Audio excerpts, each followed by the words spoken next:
In this video, I want to discuss the matter of replacement theology.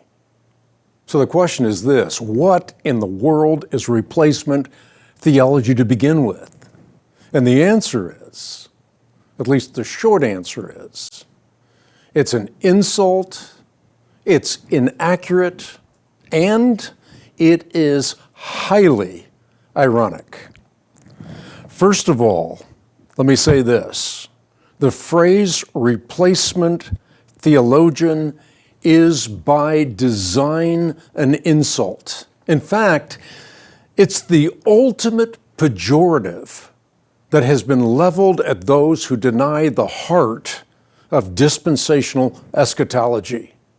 The heart of dispensational eschatology is that God has two distinct people, that one of those two distinct people must be raptured before God can continue his plan with the other.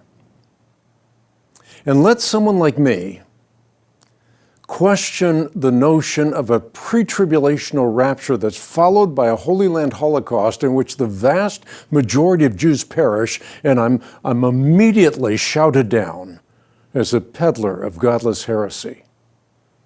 In fact, popular dispensationalists are very, very blunt in their denunciations. They say that replacement theologians are now carrying Hitler's anointing and his message. That is a very serious charge. Second, let me say this. The moniker replacement theology is inaccurate. And I say that because those who are labeled replacement theologians neither believe that the church has replaced Israel nor the other way around.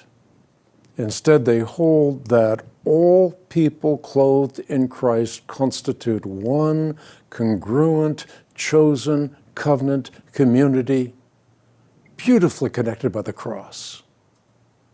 In Scripture, in a biblical worldview, there's neither Jew nor Greek.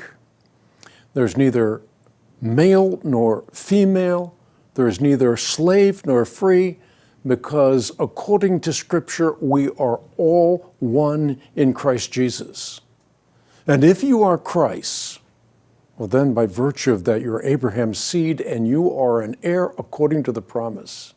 So salvation is never a matter of race.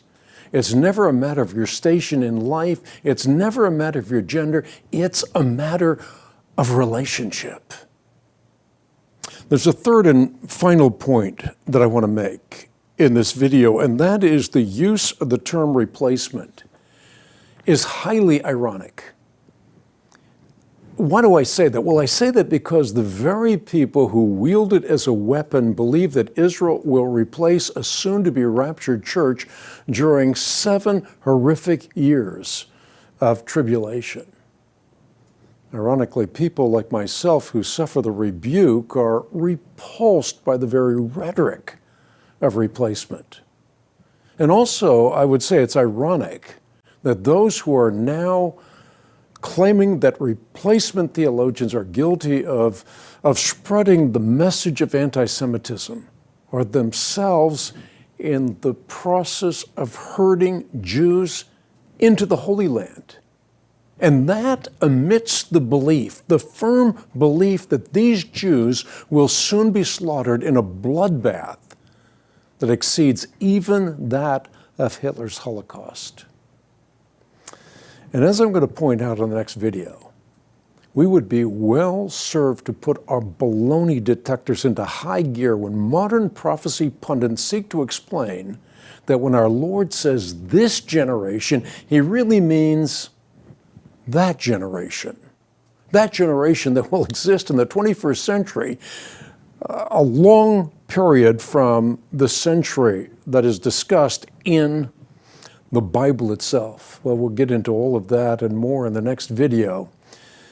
And I hope you'll continue to join me, and as I communicate, to think deeply about the content of these videos because it has such an impact, not only on your understanding of the Bible, but also on geopolitical events around the world.